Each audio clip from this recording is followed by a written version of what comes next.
Good afternoon, everyone. I'm here in Kasay Dalagit Resort. It's a very beautiful sun and white sun, very nice. Then dito ako sa tingnan ninyo ang ganda ng resort dito sa Kasay Dalagit.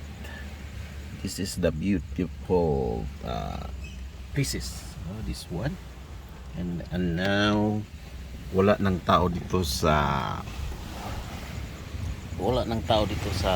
resort. Ang ganda ng mga if you have, kung gusto niyo magpunta dito sa Kasay Dalagit, mura lang dito and very beautiful and white sun.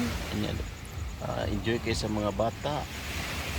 Hindi to kasi hindi siya malalim na dagat, gaya siya sa dagat sa Argao, pero ang nagpagkaiba lang is siya, ang pagkakaiba niya is dito maitim, dito sa Pasay Dalagit is white sun. Thank you very much. Nandito ako sa akong sasakyan. Ito ang kasama ko kapalagi, ang Wigo. Good evening.